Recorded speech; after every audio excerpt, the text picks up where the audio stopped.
Hey Aries, I hope you're doing fantastic. All right, the Four of Wands, rest, happiness in a resting place, not necessarily um, rest like physical rest, although it could be, but more of a. The Four of Wands is one of my favorite cards because it comes to a lot of different completions. It comes to could be completing meeting somebody and getting serious. It could be completing, um, you know, a job search, whatever it is. It's a first completion. So it doesn't mean you're fully acclimated or you figured everything out. It just means you're heading in the direction you want. The Four of Wands is a happiness. Okay, it literally is like a resting happiness. Like, I know where I'm going, I know what I want, I know maybe who I want to be with, or what scenario I'm looking for. And even if it's just hanging out, doing your own thing, putting the nose to the grind, making the money, taking care of the fur babies, taking care of the kids, whatever it is, you're in a place of happiness. So either you've gotten over some breakup, you're possibly interested in new love, but nothing's pressing right this minute. Okay? The next card you have is your current position coming into the middle of the month. And you have the Seven of Wands. This card has come up a little bit. It's defense, it's strategies, it's priorities. So Aries, I feel like there's somebody who's wanted your attention for a long time.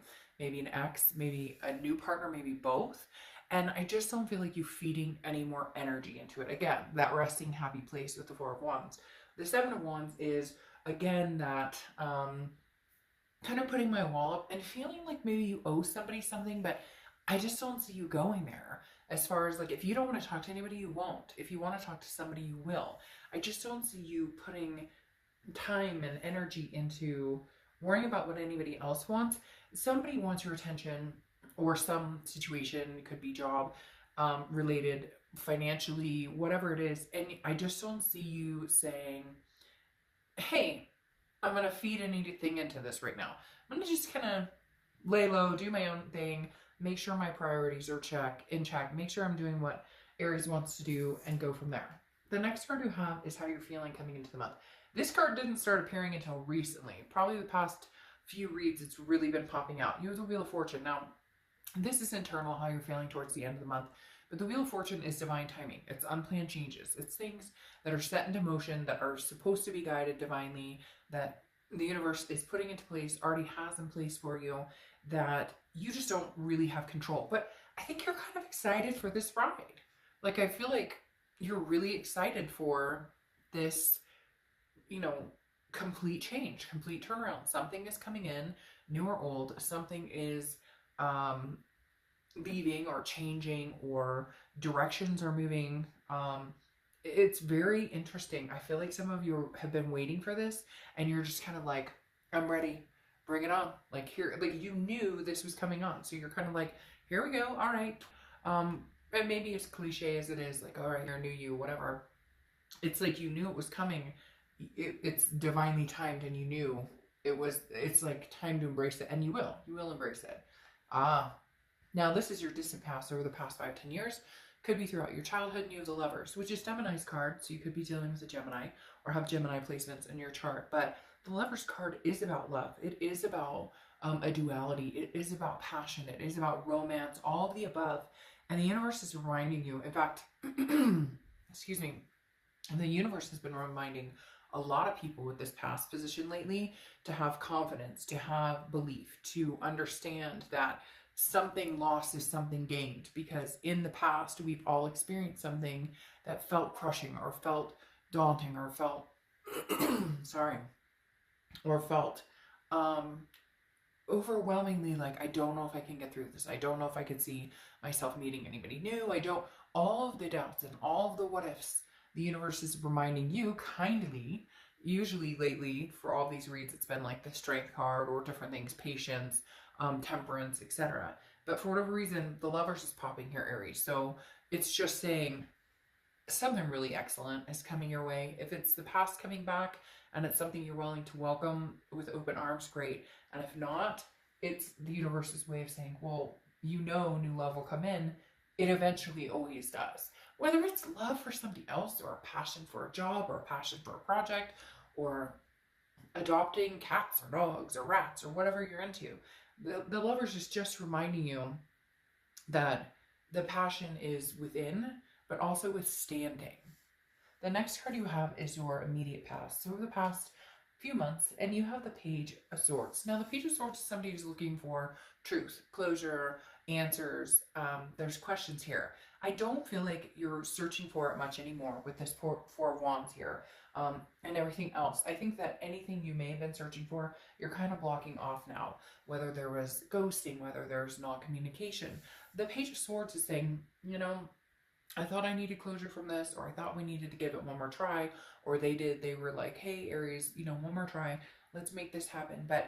And you were diving deep into the what ifs, the woulda, shoulda, couldas, what can we, and now I just feel like this calm, letting go of the worry, letting go of embracing the fact that whatever's coming, and it's interesting, this is distant past, but again, I think it's like distant past repeating itself, knowing that new love can come in, knowing that this isn't the end all be all, knowing that you will still escape with minor cuts and bruises, right? We all get those little cuts and bruises that stay with us from different relationships that can be painful but also healed. And I think that's very much what your story is embodying here is, hey, Aries, you've got this. You don't need this. You don't really need to know the truths or seek the answer. Some of you are like, well, I want to know, what is he or she up to? Or I want to know. Yeah, you really don't need to. And I mean, you may not want the answer. And for some of you, they're trying to contact you and you're not returning calls or you're ghosting. And that's because you've decided you're in a good resting place. The next card you have is your distant future. So over the next few months, and you have the Ten of Pentacles, which is legacy, wealth, excess. Now, legacy I love here for you because this is something that is ongoing, that will be not something short term. Now, you may date around, your ex may come back, you may give it another chance, but this is something coming into your life over the next few months that is long term. Whether it's job, whether it's a person, there's definitely something here coming in that is where you could see yourself 10 years from now, where you could see yourself developing. Hell, Aries, it could be on all fronts. It could be on career, love, you know, kids, marriage, whatever it is you want. The Ten of Pentacles is saying that legacy is very much alive and still living within you. Now, what do you do with where you want to go with it? All right. The next card you have is your immediate future. And you have the Five of Wands. The Five of Wands is chaos, priorities. It's trying to get things in check, but it's also competition.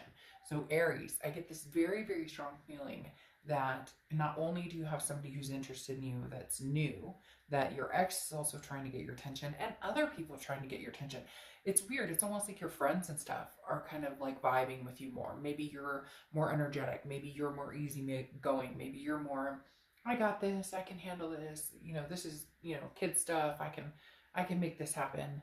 And the Five of Wands is definitely saying, even though there's a little chaos, a little drama surrounding some of the situations, you're catching your balance. I'm not too worried about that chaos. I feel like it's more people want your attention in different directions. And like I said, not just in like love or workplace, in other, like maybe family members are all of a sudden like, oh, what have you been up to? Or your kids who don't want to talk to you right now because they're too cool for mom and dad or whatever, you know, all of a sudden like, well, what is mom or dad up to? So you get my drift. Just, you're kind of magnetizing to some people.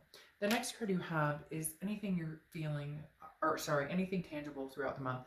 Could be the beginning, middle, end. And you have the Queen of Wands. Now, this card, she or he, I don't apply sex to the cards, has been popping up in different positions for several reads. The Queen of Wands is somebody who's very sensuous, very full of ferocity, very, again, magnetizing, which is what I think you're doing. The basis for the Queen, though, is the confidence. Somebody who pursues everything. So you're pursuing what you want, you're ensuing confidence, you're like radiating confidence, and people react to that very strongly. Aries, you're a fire sign and you have a lot of fire energy going on here. So even here with the chaos, you still have that fiery notion coming out. But the Queen of Wands is saying you're just really more and more confident in your decision to kind of rest, recuperate, do your, like, I'm in a happy place, whether it's by yourself, whether it's chilling with your kids, your fur babies. Like I said, there's all different ways to feel that resting happiness. Now, for some of you, it could be that this is where you see yourself with a particular person, new or old, coming in over the next few weeks. But I definitely feel like it's more like lighting a bath and starting a bath and lighting some candles and just being at peace with you, yourself, and what you want. The next card you have is how you're feeling throughout the end of the month. And you have the sun. The sun is clear-sighted. It's seeing solutions. It's understanding how did I get here, but then what can I do to find the solution to what I want. If you want to be with your ex, how do we make that happen? If you want to be with somebody new, what steps do I take to make that successful? And how do I manage to understand what the success looks like? Or how do I manage to understand what the healthy looks like? Because for some of you, it's been unhealthy for a time being. The sun, again, is gray clouds lifting and the fog lifting and seeing things bright and clear, and it's full of clarity. But my favorite thing about the sun is the solutions. Understanding that there's a solution to almost anything you want if you truly want it for the right reasons, and if you truly want it not because you feel like it's something you are supposed to do, but more that something you really want to do. The next card you have are your hopes and fears for the outcome. The Magician is about connecting. It's about making things happen. It's about moving forward. So Aries, you're definitely in forward momentum with the Magician. This is definitely saying that your capability to connect with people right now is very strong. Your want and eagerness to connect with people is very strong. And you may be like, hey, Dark Dove, I don't want shit from anybody. Like, I would rather, but it's not about that. It's about even connecting with, you know, the gal at the grocery store who rings you up and genuinely saying thank you and genuinely smiling or genuinely laughing at somebody's joke. There's a very calming genuineness about you this month, Aries. And I'm not saying there isn't normally, but I'm saying it's like you're engulfed in it. And the Magician understands that and says, look, you can have what you want. You can manifest what you want. But this is about having plans, turning them into actions, but not forced movement. Again, that happiness aspect here. And the next card you have is your outcome. And you have the Knight of Pentacles. Work, cautious, stable, workhorse. So this is definitely you putting your energy into the things that matter, the things that are going to get you to the place that you want to be, okay? The Knight of Pentacles is about making money. It's about, but it doesn't have to just be about work. It could be about working on yourself, working on your family, working on, a new place to live, working on XYZ. My son is giggling in the background. It's the best noise in the world for me. I'm sorry if you heard that and it's disruptive, but it makes my heart sing. So anyways, the Knight of Pentacles is literally like putting your nose to the grindstone, working on anything that's important to you. Work, family, finances, love, whatever it is you're inclined to have and make happen and really see yourself getting engrossed in. The Knight of Pentacles is there with you saying, this is what we're doing. Now, you have the King of Wands clarifying that. The King of Wands is like the end-all be-all of the energy of the wands. Your top, since you're fire sign and wands covers that, the King of Wands is definitely embracing the top, the top mojo of the fire sign of where you can go, Aries, what you're capable of. The King of Wands is also very magnetizing, like I was saying over here, that you are. The King of Wands literally draws people to them. The King of Wands is somebody that people want to give a job to, that people want to love, embrace, they want to dote on you. So I really do feel like you have this very strong energy, Aries, this month, saying, hey, it's not even like, you don't even have to say, hey, me. I kind of feel, Aries, like you're going to have like exes coming back and new love coming in, people wanting to be your friends, somebody offering you a new job. So a lot of success going on for you guys right now. Now you have the Hanged Man clarifying, which could be Scorpio, could be Pisces, because the Hanged Man often is thought to be represented, or is often thought to represent Pisces as well. The Hanged Man is about understanding your success though. This is about saying, okay, what what am I willing to sacrifice and what am I not willing to sacrifice? The Hangman is somebody who grows wiser the more they're out there trying, the more they're out there understanding what it is they want, the more they're out there understanding what energy they're willing to put into each situation. Now, interestingly enough, you have the Lovers twice, okay? Because you have the Lovers clarifying your distant future. So I do feel like love is coming in. New or old, I'm kind of on the fence because you have the Sun card, which is you kind of seeing solutions as to where it could go. The Wheel of Fortune, which is kind of this karmic connection, like, could it circle back to this person? But then at the same time, I feel like some of you are at this happiness without this person. So it's almost like having this person come back in would cause more conflict than not. Either way, whichever direction you're leaning, whichever direction you're feeling, the Lovers is very prevalent here, which means passion, passionate energy for somebody. It could be passionate energy for a career, but I really do feel like this is somebody that there's passion evoked here.